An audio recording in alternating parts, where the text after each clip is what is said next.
From Tally to Cali, It's time to wake up. Wake up! Wake up!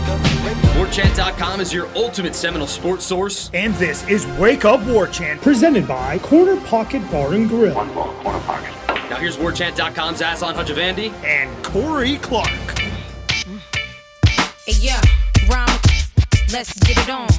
Wake up! What is up, everybody? It's Wake Up Warchant presented by Corner Pocket Bar and Grill. Coming up on today's show, quality versus quantity. Which will Florida State have out wide for the receivers this coming season? Tournament change. Does the ACC need to shake things up to get more teams into the NCAA tournament despite 4 in the second weekend? And the dust has settled on a huge recruiting weekend. Michael Langston breaks down where Florida State sits for a lot of elite recruits. Wake Up Warchant presented by Corner Pocket Bar and Grill, Tallahassee, Florida. CP Tally Bar, TALLY bar.com. Somebody corrected me the other day. Well, not corrected me, Corey, but checked me. It was like, yo, what's the deal? Apparently they have a dog named Tally, Talli. So that's cool. That's fine. I'm sorry. I'm sure it's a great dog. But it's CP Tally Bar with a Y. Corner Pocket Bar and Grill, 2475 Appalachia Parkway. I always talk about these lunch specials every single day, Corey. But on Tuesday, it's all day long. So it's really not a lunch special. It's an all-day bonanza. Taco Tuesday, everybody. Hard or soft shell beef or chicken tacos, $8.99. Take advantage over at the Corner Pocket Bar and Grill in Tallahassee, Florida. And later tonight, trivia, 7 p.m. Go check it out. Check out warchant.com on your phone. Well, actually, you can't check out updates from practice while you're doing trivia, right, Corey? No phones allowed? There's honor. They're frowned upon. Don't cheat. Okay. If you're going to use your phone to look at our content on our website, you can use your phone. But otherwise, don't look up answers. Corner Pocket Bar and Grill, warchant.com, the ultimate Seminole sports source. Cool thing about signing up for warchant.com is that we're part of the On3 network. So you get everything from us. You get Corey, you get Ira, you get Michael Langston. He'll be on later talking recruiting. You get Jeff and Tom, Matt, Ben, myself. But you also get to go on all the message boards on the On3 network. Now you can read, but you can't write on the boards, Corey. But I put this in the group text last week. Shout out to whoever found this. Should have brought up on a show last week, but apparently somebody in Manhattan, Kansas, or at least a Kansas State fan, posted on their forums called The Foundation.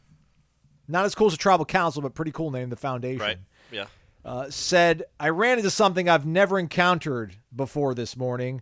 There was a waterfront home here, I'm guessing somewhere in Kansas or Missouri. There's a waterfront home here that is currently on the market for about $2.7 million.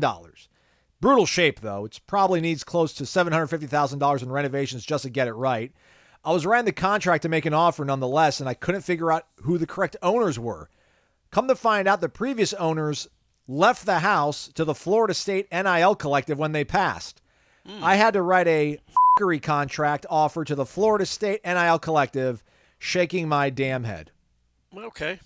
So you would have found out about that if you were on warchant.com and the On3 network. So that's cool stuff. Is that a real story, you think, Corey? I mean, who would make that up, right? It's bizarre to make up something like that. It doesn't make any sense. It's not like you're looking for clout. It's not like you're, deep faking some famous person in a untoward situation. So, no, I would think that that's absolutely true, which, hey, when you think about it, I mean, people have left stuff in their wills to the boosters and season tickets and all this stuff. So I get it. That's next level, though. That's next level dedication. You're wanting to fund your football program with some real money for the foreseeable future. So I can get behind that. Shout out. We don't know if it's Rising Spear Battle's End. Who knows? And if it's a $2.5 million home or whatever, I'm assuming there's more money. I would hate, grandkids to be out of any money because boxed out you got to go get a running back. We don't want that necessarily, but I'm assuming there's more money to divvy up from the family. This was just the part that went to the NIL. Yeah, one would hope. Yeah, if it's in brutal shape, I assume that wasn't their daily living situation or whatever. So it's probably like a fun vacation house that might have been slipped through the cracks or whatever. So. Yeah, all the cool stuff you'll find over there. Warchant.com again, Ultimate Seminole Sports Source. Thumbs up, 5-star rating and review, everybody. Thumbs up, subscribe, 5-star rating and review. Said all that twice, I think, just right now. All right, Corey, so we didn't see practice yesterday. We'll see practice later today. And that's all we get this week in terms of viewing. They'll scrimmage on Thursday. We'll get Coach Norvell and coordinators, I'm guessing, via Zoom. Okay. That's kind of what's been the protocol here of late. So in an effort to generate discussion, if you will, Corey, wide receiver, obviously a big sort of focus, I think, for a lot of us this spring because they've got to fill some really big shoes. And I don't know where you sit on this whole kind of quantity versus quality thing. We'll get to that later on in another different aspect of the sporting world. But just the way the offense was last year, obviously so productive, so potent. I was trying to compare them against some other programs, and it's really weird because there's nothing to complain about with this offense last year with what they were and how they performed. But do you see that possibly this offense this year could maybe have, will it be more passing friendly, leaning, and depending a little bit more on the pass? Will we see receivers with a more pronounced role in terms of it won't just be so top heavy? Because as I was looking at everybody who made the playoff or who was in contention, Texas had 4 receivers that had 30 or more targets. Ohio State had 4. They didn't make it, obviously. Michigan, national champs, they had 5. Washington, runners-up, they had 5 receivers that had 30 or more targets. Bama had 3. So did Florida State, which kind of surprised me. Keon had 87, the most targets. Johnny had 70, second most. And then you had Jaheim with 52. And from there, it was a precipitous drop to 29. Was the next closest. Who was that? Target. It was Ja'Kai? Morlock.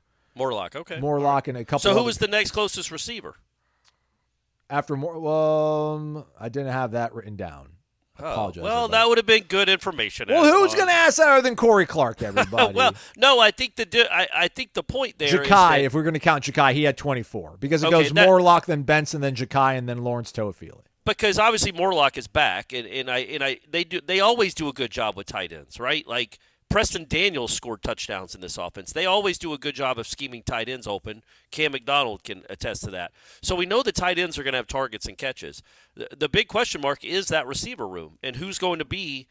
Is there going to be one guy that gets 80 targets, or is your point that you're trying to make is more like 4 guys with 40?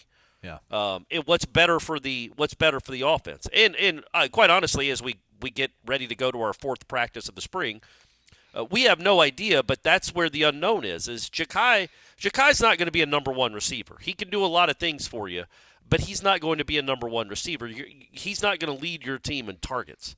So who is? Benson, Jaylen Brown, Portier, Williamson, Destin Hill.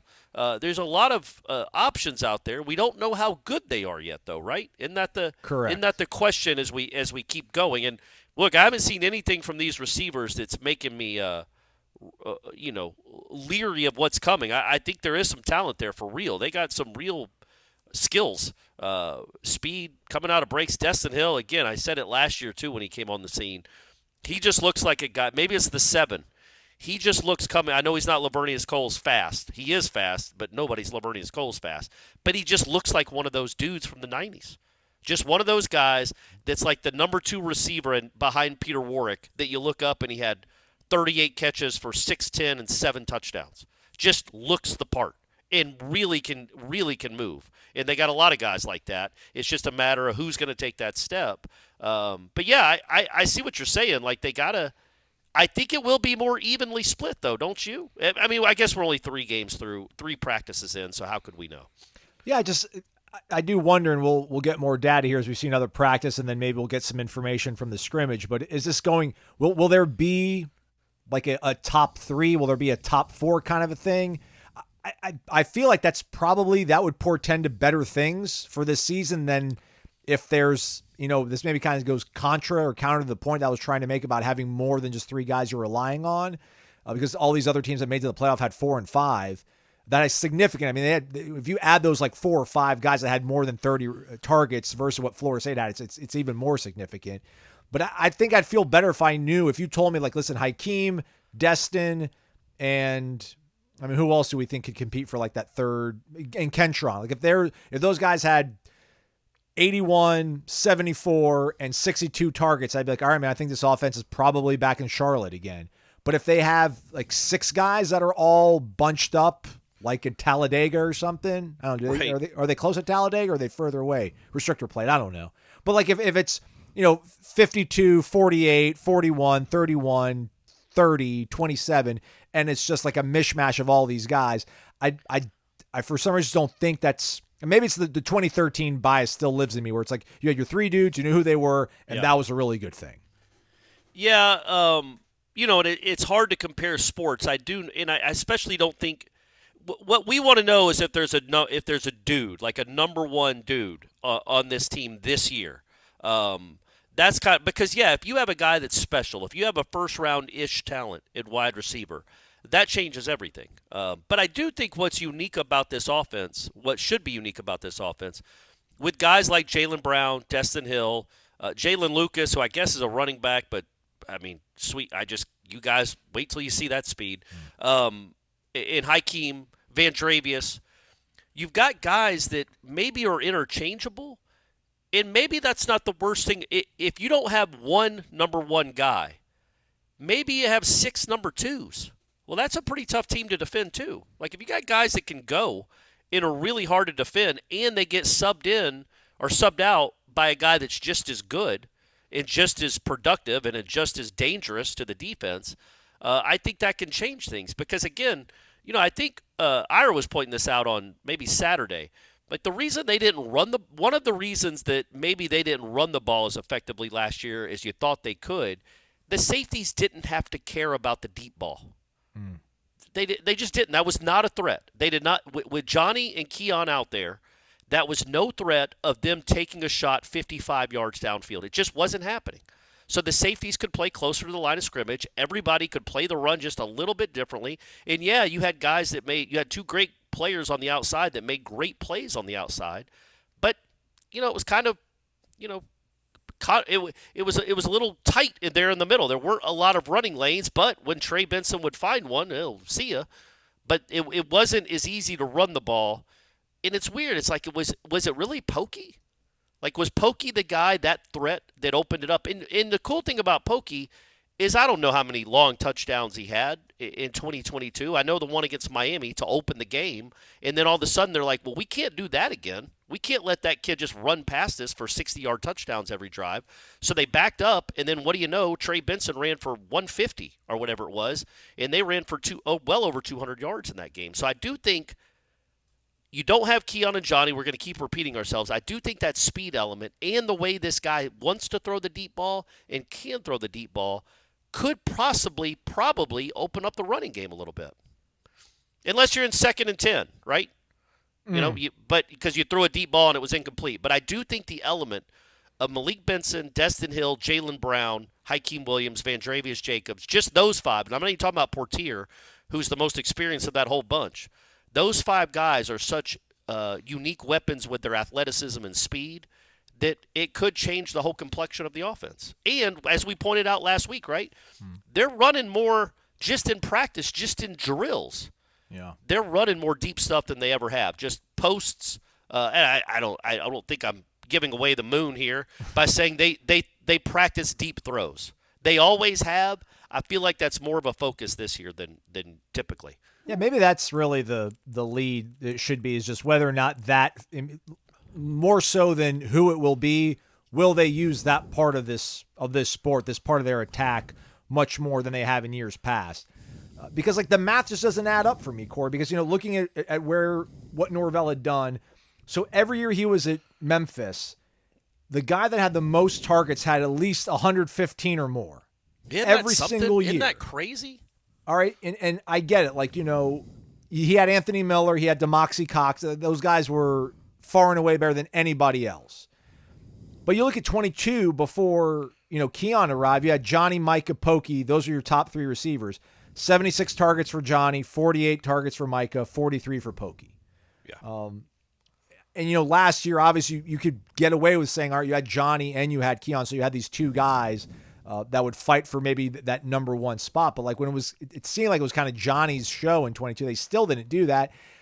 And you can, all right, well, hey, man, they ran the ball like the Dickens in the second half of that season in 2022 to get to the 10 wins because they kept running for 200 yards and they were getting touchdowns left and right. But man, they were running really well in Memphis too. Just it's a weird thing to me.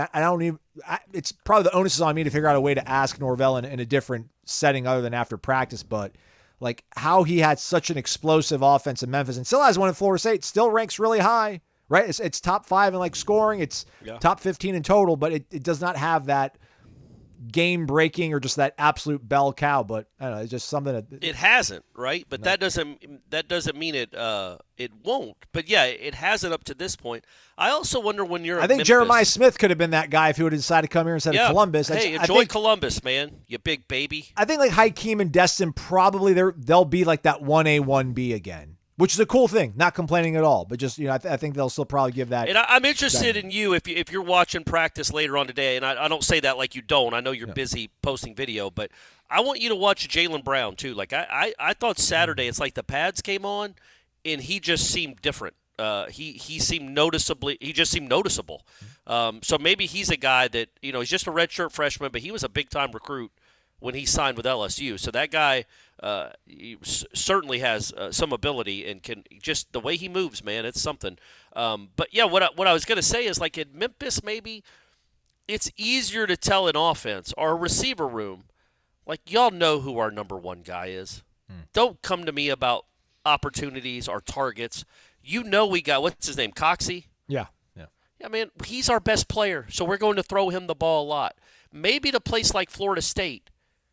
It's a little harder to if you want to keep receivers in your room and actually practicing and playing hard, maybe it's a little harder to just say that's our one guy. Everybody else can get the scraps, but we're going to throw it to him 14 times a game.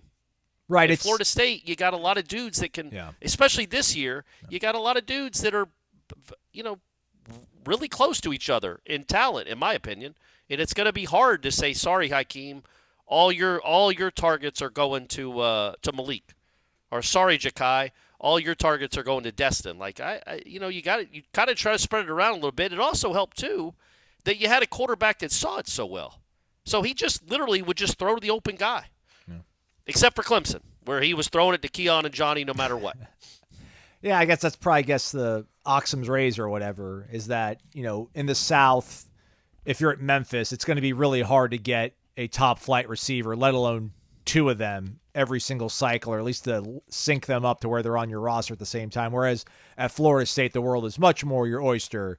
So you're able to bring in guys with comparable levels of talent, Keon and Johnny, Hakeem, Destin, Jaylen Brown. So there isn't going to be that, because I don't know. I mean, like Alabama had that moment there, right? When they had like Jalen Waddle and they had Devontae Smith and they had Ruggs, no one was really the number one. Everybody was kind of at the same level. They're all number one first round receivers. I hope Hakeem and Jaylen Brown and Destin can work to that level.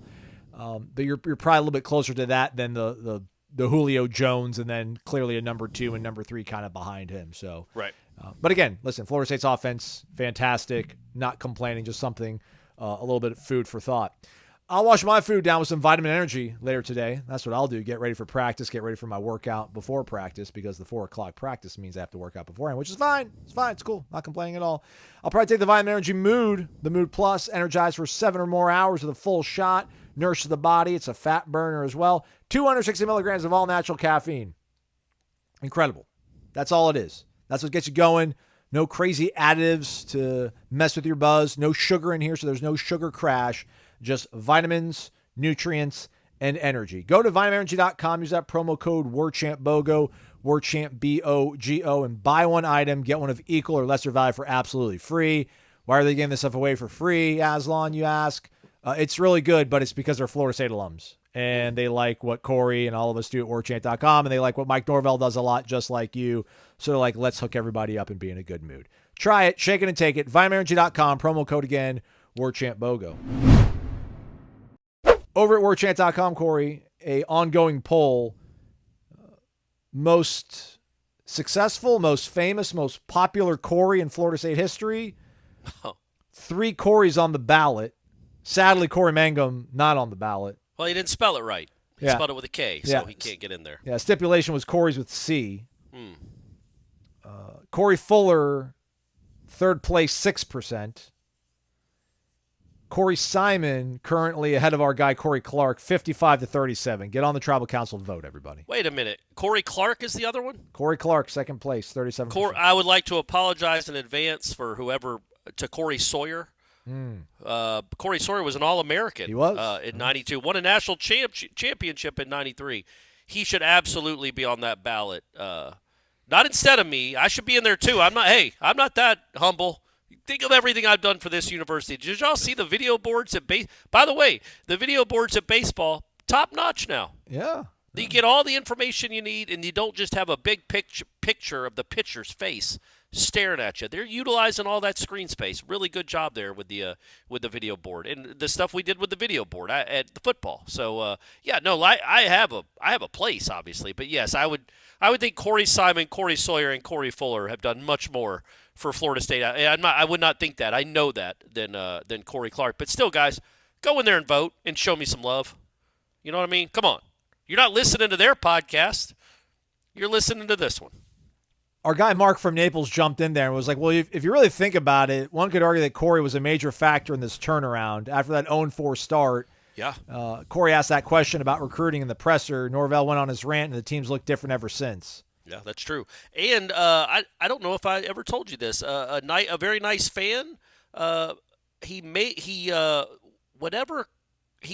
did he do? He etched in wood. I have it. I just can't. I'm trying to explain it. I didn't throw it away. He etched in wood my question and then Norvell's answer and gave it to me as like a plaque. No. And sent it to me. Like a Tebow thing almost, but cooler. Yeah, it's my question. It's me saying not to belabor the point, but it starts with that, and then it starts with Norvell's question, and then it says something like the day it all turned around or something. How big is this thing? I mean, that was a long answer he gave you. Yeah, I feel like it's a foot long. Well, that's it? Like 1 foot by 1 foot. Yeah. What font is it? Like 12-point font? It might be 10. It might be 10, right. buddy. But it was really cool and really nice. And I do have it. You know what I need to do? Where'd you get it? Where'd you get it? More details. I can't remember who gave it to me, and that's why I'm a horrible person. You shouldn't vote for me in that poll. Because I can promise you Corey Simon would remember. Corey Surrency would have even remembered. Yeah. What about old man Surrency? But, yeah, so it was sent to us at Headlines. It was sent to the studio at Headlines. And it was really nice. And, of course, I showed Ira, and I'm like, look at this, man. This is kind of cool. And he goes, congratulations, and just kept looking at his phone. I'm like, thanks, man. You're the best. We love Ira. We love Ira. But, thankless. You know, what he listens. does is so I know. He thankless. listens. That's why I take shots. But, yeah, so, I mean, I thought that was really neat, man. I wish I could remember the person that gave it to me. That's why I'm a bad person. But when you redo my studio, because we also have other plaques that have been sent to us other year, all the woodworking stuff that I'd like to have like behind me instead of just the Warchant banner. Yeah. It would be cool to have other stuff behind me instead of the Warchant banner. So this summer when you redo my studio, we're gonna get all that stuff squared away. Yeah, you just tell me, man. I'll be there. I'll bring the tools. We'll get all. It'll look better than Schefter. I promise you. Good. But not as good as mine. So just a level down from mine. I gotta have something. Right, of course. Some pizzazz. All right, before we bring Michael Langston on and talk recruiting, just wanted to – I saw this on the front of warchant.com. Our friends over at On3 will sort of aggregate stories that have to deal with maybe Florida State or at least in our orbit. So if it's ACC related, they'll throw it up on there. And it was from the Andy Staples show. And the headline was, Why the ACC Must Change Its Formula Despite 4 Teams in the Sweet 16. I still don't know why they need to change their formula or its formula. But the gist I got from reading the story, which I think pushed you to read to watch Andy's podcast, and I don't think they had a timestamp in there, so I had to pass on that. But was pretty much saying that it's cool they got this many teams in the Sweet 16, but they didn't get enough teams into the tournament. And I guess ultimately you probably want as many teams in the tournament as possible. So this whole quality versus quantity thing kind of keeps coming back up. A quote in there about North Carolina State had no business being there in the first place. If they don't go on a magical run through March, they never even get an opportunity to play in the NCAA tournament. Yeah. What's wrong with that? Isn't that the whole – what's the point of having these conference tournaments then in these, AQ well, we're not AQ. I mean, we're the power conferences or whatever. I mean, that the whole point of these things, it's like if Duke or North Carolina wins it, it's ho-hum. Like, it's cool to see a team, steal a bid, I guess. I think maybe we're going to be gone. We're going to be gone, Corey. But should the ACC change their format or figure something out to, I guess, maybe boost non-conference scheduling to get more than 4 teams in? Yeah, I mean, I do think because Virginia was a play-in game, so they had 5 technically invited, but 4 that made it to the actual tournament, and all 4 are 8-0. and are still alive in the Sweet 16. I think it just kind of like it's odd that it's become this narrative that I don't quite understand. I don't even know what formula they'd have to change. I guess schedule better teams, play more road games. I don't know what people want them to do in the non-conference. But Pitt and Wake were pretty good teams. They easily could have made it to a Sweet 16. NC State just won 7 games in a row, and they were the 10 seed in the ACC tournament. Not that they not that they were great, but I feel like that shows you the depth. That a team that was the 10 seed in the ACC is now in the Sweet 16. Clemson, I don't know what they finished in the ACC, but I mean they were a 6 seed and they're a good team, and they're in the Sweet 16. So I don't know, man. I don't quite understand the narrative where all of a sudden the ACC became bad at basketball. Like it used to be an automatic. If you had 20 wins and you were an ACC team, you were in. Mm-hmm. You were in. And then it became with all these crazy measurements and Jerry Palm, and I know they don't do RPI anymore, but whatever the ESPN one is, they have all the net rankings, and then Jerry Palm and all these other things. It's like it became so devolved into that it used to be wins mattered and who you played mattered, and I don't know what is. And I mean where you play. Like if you're in the ACC and you have a winning record in the conference and you won 20 games in the regular season, that to me should be an absolute automatic, but I guess I'm wrong. But hey, good on those teams for proving. By the way, I really like that that Duke kid did it to someone else. What he did to Florida State, is his name McClain? Jared McClain, the freshman, because he lit Florida State up. He lit them up when they were at the Civic Center. McCain. Yeah. And I was like, well, of course he's going to have his best ever game, and he's going to do. He didn't do this against anybody else. Well, yeah, he did. He did it against James Madison and ran them out of the gym. He had 6 threes in the first half, much like he did in Tallahassee.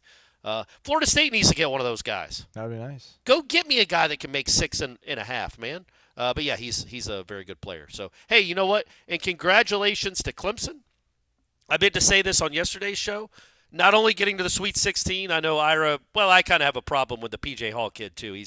I didn't like some of his mannerisms, let's say, when they played Florida State. He's a pretty easy kid to root against. But they're our brother in arms, man. I hope they go win the national championship. Win the whole damn thing. Brad Brownell, get you one, man. Get to the Final Four.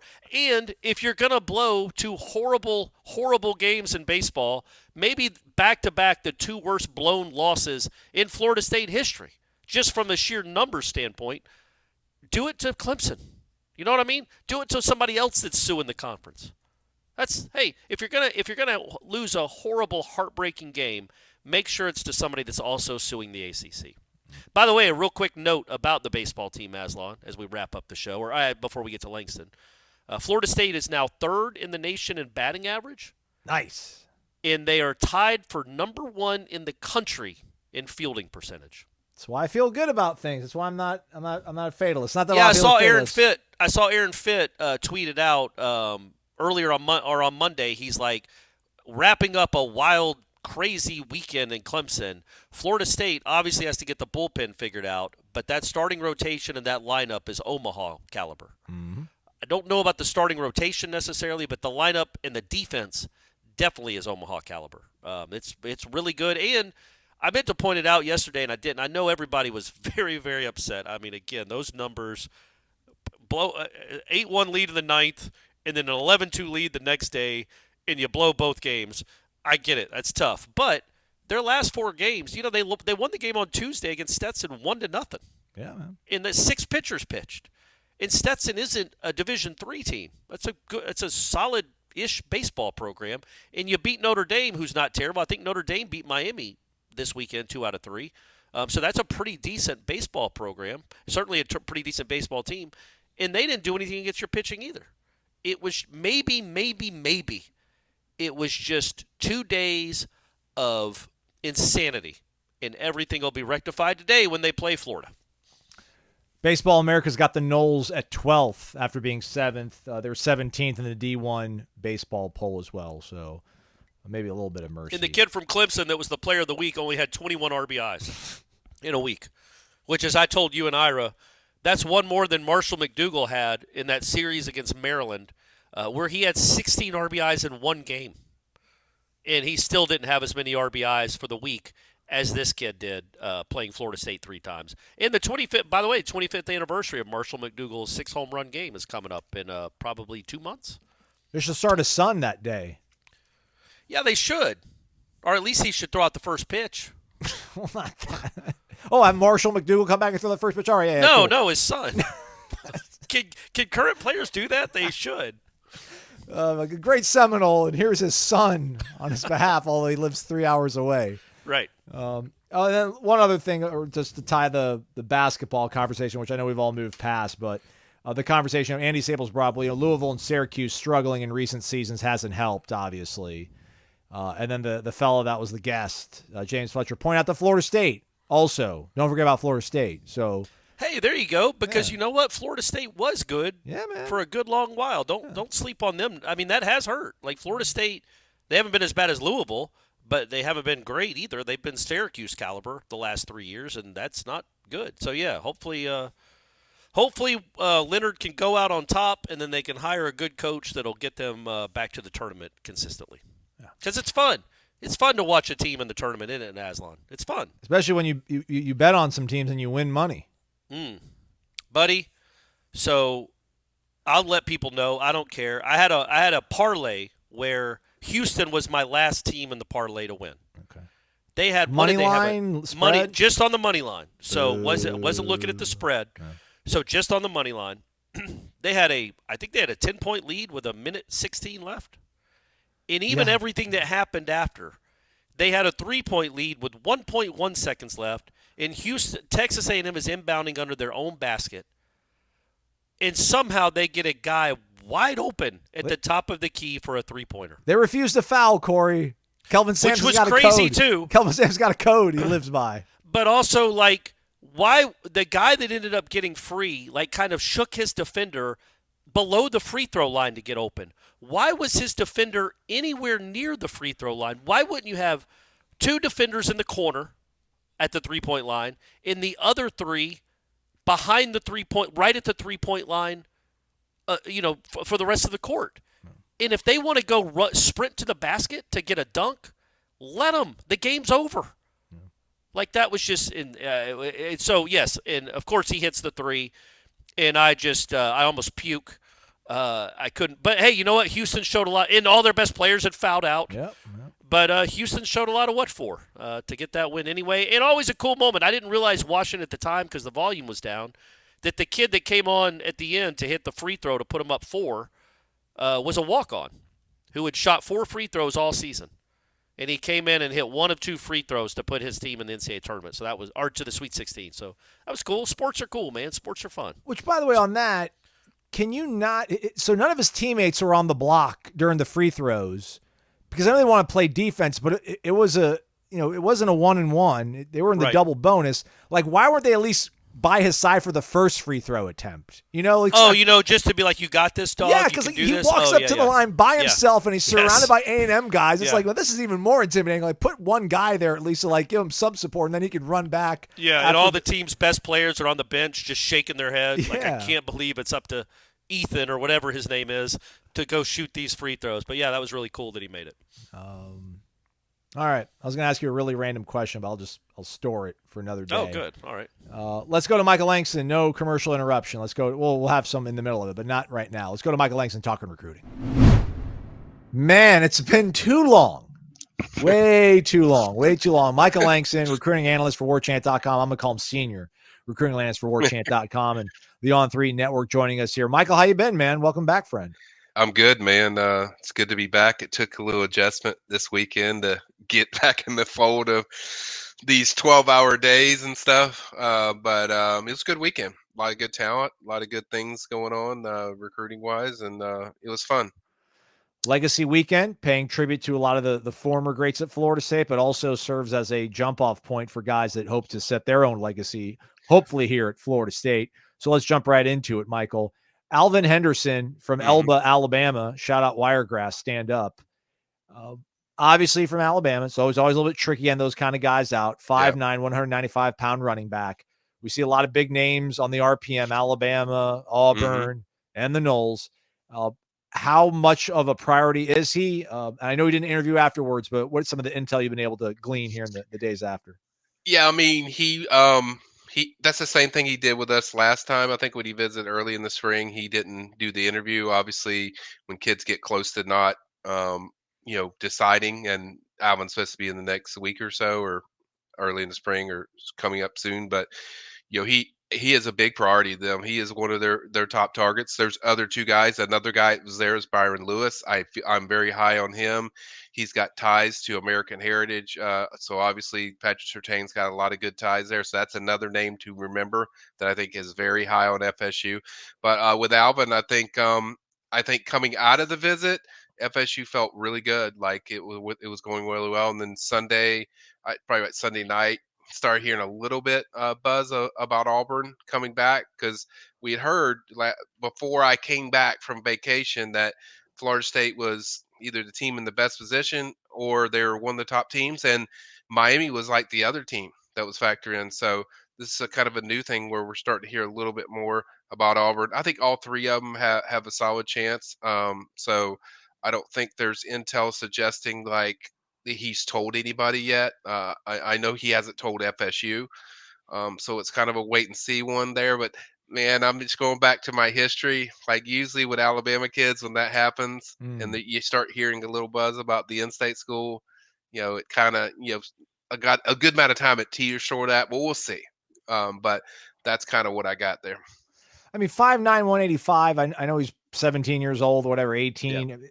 Does he feel like a niche, kind of like a very small kind of part of the playbook he would be involved in if he were to come to Florida State? Or is he a guy, I don't want to say every down back, because I don't know if those guys even exist anymore, but is he a guy that you think would have a more expanded role than one would think for a guy that might be a little bit undersized, quote unquote? Yeah, I think he's one of those all-purpose guys where you could put him at. I mean, I think his biggest effect is what he does in special teams and also as a catcher. Like he's a very good receiving back. He can certainly run between the tackles, but as we've seen over the years, it's a different kind of pounding when you're talking about in college compared to what. I mean, there's games where he gets like 6 carries and he's got like 300 yards. So when you're not challenged like that on the college level, you wonder if you'll be able to do that in college. So he can do everything. So I think he's more of the, falls in the line of Micaiah Danzey type of, way that you would like to use him, because you want to really highlight their strengths. And his strength is when he's out in space and doing his thing with his speed and certainly what he does in special teams. So that's the kind of back I think he is. Let's go to pass catchers. Let's go to a 5-star. Okay. Choctaw County, Ackerman, Mississippi, 6'3", 185. That's what Caleb Cunningham is listed as. Yeah. 5-star, number 20 overall prospect in the composite, number 1 player in the state of Mississippi, number 3 receiver nationwide. Again, we're talking about Alabama, we're talking about Mississippi. Always hard to pull these kids away. What kind of impression do you think Florida State was able to make with Caleb Cunningham this past weekend? Yeah, I think it was really good. I think they did a really good job. He even said, like, if my parents dropped me off here, I'd feel very good going here. So there was some eyebrow-raising comments, like what he loves about the offense. He says all the great things, but guys, you ain't fooling me, man. You ain't doing it with a Mississippi kid again with me. So I think he's staying in state. I'm not seeing stuff, and I kind of covered this in my wrap. I want to see stuff that comes out to me, which tells me like, hey, this kid's giving an indication that he's likely, or indicating that he's open or going to do it, of leaving the state. Now it could happen. There's a recruiting process that goes a long year. You could see that, but he just doesn't give off the vibes to me that he would leave that state, at least right now. I think FSU, if he didn't stay in state, I think it would be FSU. I think they would have the team that's had the most momentum. They're a great product. He loves what they're doing on the field. He thinks they're a national contender, thinks they'll be in the playoff, loves their way they throw the ball, got great quarterback room with a lot of good young guys like Brock Glenn and Luke Cromahawk. I think he feels everything checks off. I think it's just that in-state, are you going to stay home pressure type thing. Well, let's apply some in-state stay-home pressure stuff to Vernell Brown III. Yeah. I don't like seeing Ohio State with an 85% chance on the RPM to pull a kid from Central Florida. Jones, which I think Kermit went to, if I'm not mistaken, but 5'10 and a half, 165 receiver. Florida State had this sort of thing where they were competing against Ohio State for one of the top guys in the state. Didn't work Florida State's way last year with Jeremiah Smith. Any better luck, anything in the water right now that makes you think it might work out better this time around when it comes to Vernell Brown and Florida State?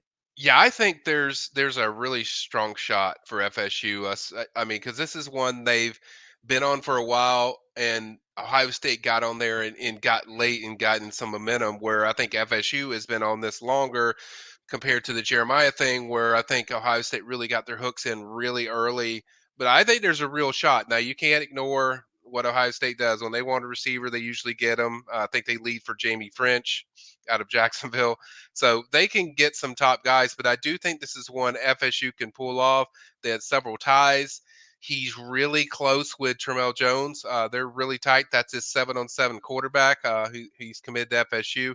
So I think there's some things that have worked in their area, and they've been recruiting. Had a lot of momentum with this kid. His dad was a legacy at Florida, but oddly, they're not as high on his radar as those two teams. He told us Ohio State, FSU, and I think he's going to take official visits, and I think FSU will probably get the the last one. So I think they made up a lot of momentum against Ohio State, because I thought going into that visit, I was leaning towards Ohio State. Now I'm 50-50. That's a coin flip. I think FSU can pull it off, but just got to keep pushing. But I think he's really attracted to the culture there, the brotherhood. He mentioned that several times, and he's also really attracted to what they're doing receivers, the way they utilize them. We know Ohio State does a great job, but sometimes there's teams that do stuff a little bit more and a little bit more frequently with the receivers, like let them run the ball, let them just have a bigger impact as far as what they do in the offense. And two, sometimes kids just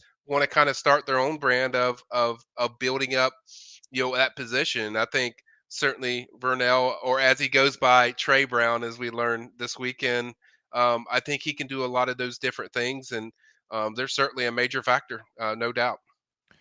Offensive line, let's go to my neck of the woods, Yeah. kind of, 727-813 out of Tampa, Sumner High School. I guess that's a new school. Never heard of Sumner. Shout out to Ziari Addison. Might be the best guy from that school ever in their history. 4-star offensive lineman, Michael, 6'4", 280. Matt Lassira was able to catch up with him earlier in this week.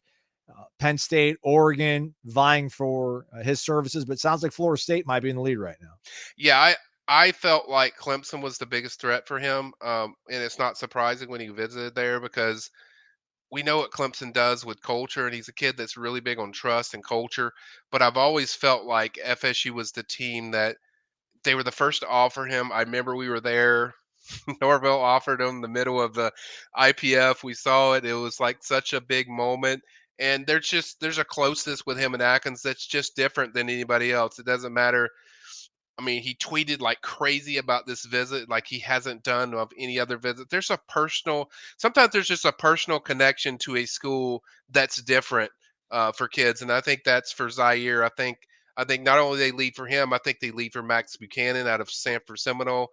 I felt really good based on the intel I got out of that. So I think overall, the two guys that visited, there were two top guys that they won. I think they're looking really good for both of them. Right on. All right, well, let's flip guys and let's steal them from Florida's backyard if we could. Yeah. Jalen Wiggins committed to Florida around these parts, though. Yeah. Right? He's in the Big Bend here. Yeah. Jarquez Carter, meanwhile, in Newberry, so he's around the doorstep. Right. Those two guys, hey, guys, I don't know if he's going to be your head coach, but I'm kidding, but not really. What do you think? The Odell factor, Adam Fuller showing how good this defense can be, Braden Fisk showing out, and Fabian showing out in Pro Day, and Jared. I mean, what they've done on the defensive line, do you think will that resonate for guys like Jalen Wiggins and Jarquez Carter when it comes to them being maybe attracted to a school that has a coach that's not on very stable footing right now in Gainesville? Yeah, and that's the kind of dynamic. They also had 4-star defensive lineman Myron Charles, who I think FSU sits in the best spot. I'm going to put a pick in for FSU tonight, so there's your scoop, guys. Yeah, so I'll have that.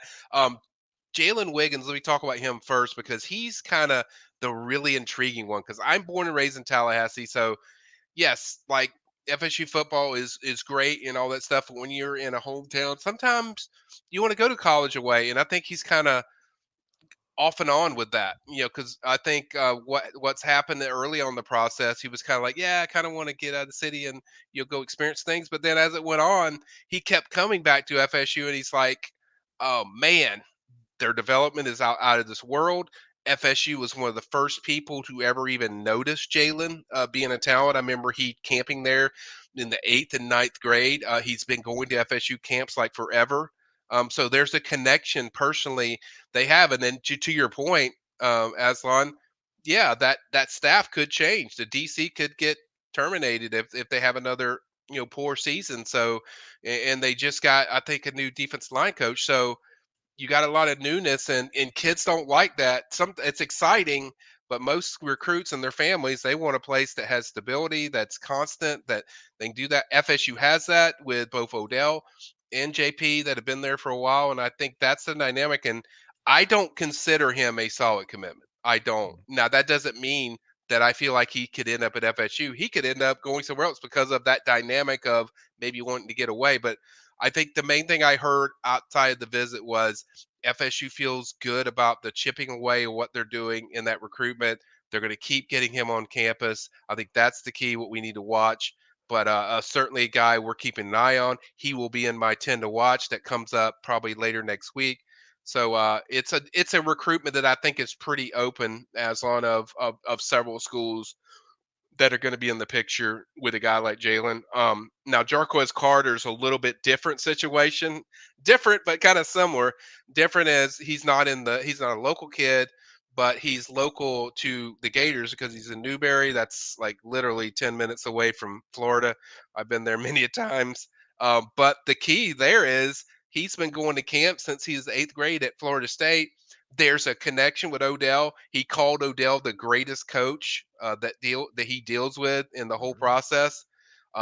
Said that Odell's the one that holds him accountable to everything he does. Like if he's not watching practice all the way, he's like, you got to get locked in. He focuses on all the things that he isn't good at. They made a tremendous impact of having all the legacies guys there. Having a guy like Corey Simon there that you can talk with and chat, I think was a big deal. And just listening and hearing people that played for Odell that they still think so highly of him being a legend. So I think development is a big deal with Jarquez. So it's going to be a tug of war there of another one. Can you leave that city? And if he's open to that, and he seems like he is, then I think FSU could pull a surprise there, and land Carter down the line, because the relationship with FSU, in my opinion, is the best that he has. So those two guys are going to be interesting ones to follow. It would be a little bit more than going down the road if Riley Pettyjohn were to decide to come to Florida State. Yeah. McKinney, Texas product, linebacker, 6'3", 200. Shout out to Norvell and crew. I mean, no reason to not go across this country and try to get the best players, but it's always tough to pull guys away from, the state of Alabama when Alabama's doing well, and it's going to be really tough to get kids out of the state of Texas with the Longhorns in the SEC and looking really strong. He seems to be kind of heavily favoring Texas, but again, what kind of impact can a weekend make, and what kind of impact do you think the past weekend made for Riley Pettyjohn in Florida State? Yeah, we found out like he actually has some ties to the state of Florida, several ties actually, and even to Tallahassee. So I think he has some connections there. So I think that certainly helps, especially when you're going out there, a Texas kid. I do think there's still work to do, but I think they made a major move.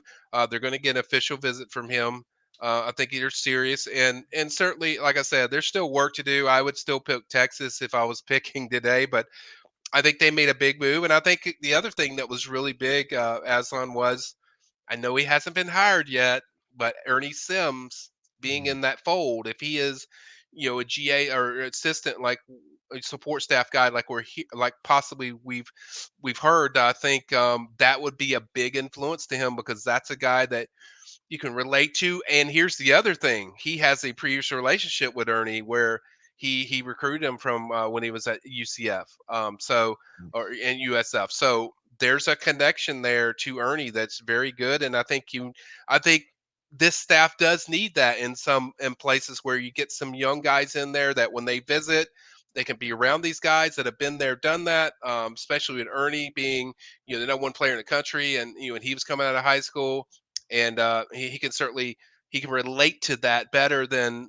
older guy that's really good at development in Randy. I think that is a big factor, I think, and why I think FSU made a pretty solid surge. I've heard some really good conversations were made with Ernie and Riley throughout the day, and so I think they've certainly made a big step forward as far as him. Next step is the follow-up visit, and then I think maybe another unofficial visit just to go to a game outside of the official, I think is a big deal. So they got some nice momentum going there. I still say Texas, there's still work to do, but I think they made a big push. MyBookie.ag, promo code WordChant, instant cash deposit bonus when you sign up for the first time. Pretty cool, right? Bet anything, anytime, anywhere at MyBookie. All right, here we go. I'm just gonna look at these games. I'm just gonna give you my thoughts. Not even my thoughts. I'm just gonna give you my picks. But they come from a place of somewhat of intelligence, not just like random shoot from the hip. Don't use all of these. I'm going to be wrong on a few of them. It's up to you to figure out which ones I'll be wrong on. Clemson getting 7 from Arizona. Yep, we're on the Tigers. UConn giving 11 to San Diego State. UConn's going to cover. I got North Carolina beating Alabama by more than 4. That's a spread. Let's go Illinois money line against Iowa State.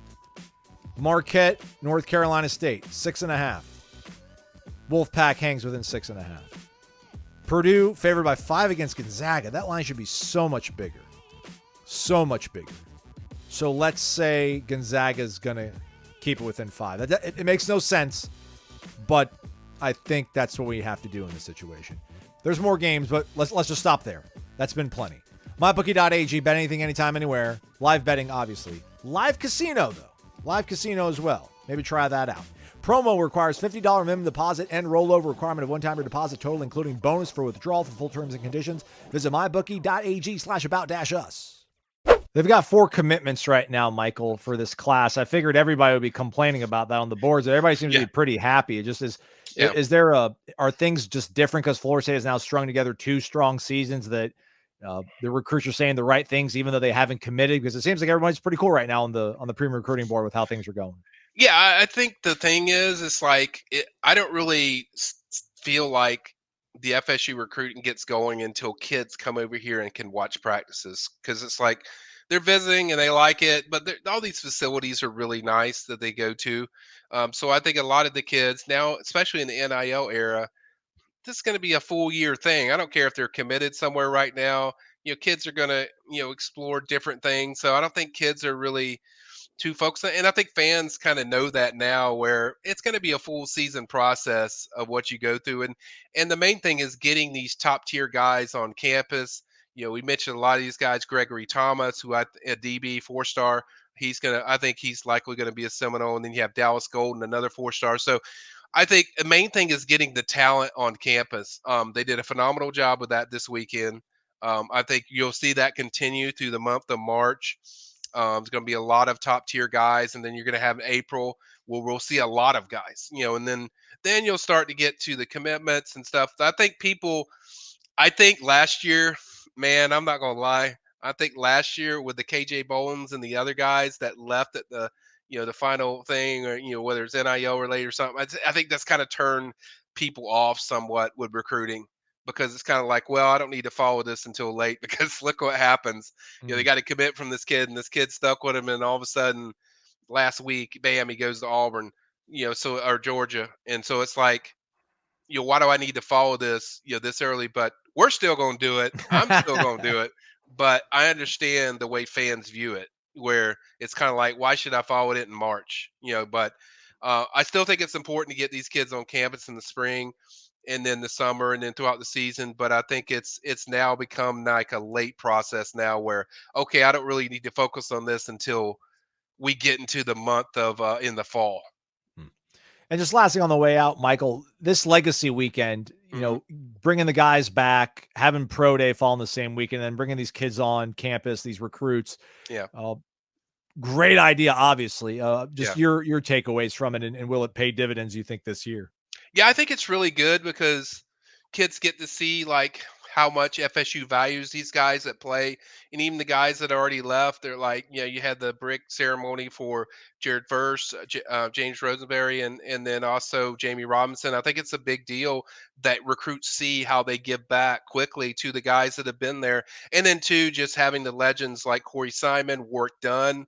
I saw Work Done having some conversations with Byron Lewis and Alvin Henderson. That was pretty cool, man. Can't imagine the stuff they talked about, but it's just good when you have legends on your campus. I think last year Jameis Winston was there. Just when you have guys that can really sell the program, because that's the thing, and Mike Norvell says that all the time. Your players are going to sell your vision the best because they're in it, and recruits are going to relate more to what a player says. And so I think it's massive when you have these legends back. I loved everything the way they did it. They got to be around these players. The recruits got to kind of see them honor the guys that have put FSU back in the factor of the national brand with the Jared Versus, the Jermaine Johnson, Jamie Robinsons. I think they got to see those guys kind of get honored, and it means a lot to these recruits when they see that and where FSU is going. I think it really added some juice to this weekend of not just being a regular visit weekend where you got to experience stuff that you wouldn't get any other weekend when you have legends here.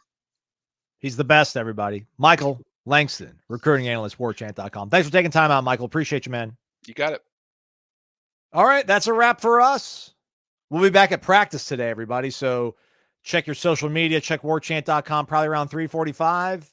They'll be running onto the field, and we'll be out there filming them walking up to practice because one website decided to do it, and now we all have to do it. It's crazy how competition works out there in the free market, right? The invisible hand, the not so invisible hand. But we'll have observations. We'll have footage, obviously, from practice. We'll have interviews afterwards. And then Corey and I will do a show pretty much right after that, which will be your Wednesday program. So that's pretty cool too, right? And then if you don't want to wait to hear about Florida State until then, that's fine. Go to warchant.com or listen to the Jeff Cameron Show 1 to 3 o'clock. He'll have you covered. And go listen to the replay from last night's Monday Smash with Ira and the gang, Jeff, Tom, talking about the ACC realignment, all that kind of stuff. We got you covered like nobody else. So subscribe. Do it. For Corey and Michael, I'm Aslan. Thanks for listening to Wake Up Warchant, presented by the Corner Pocket Bar and Grill.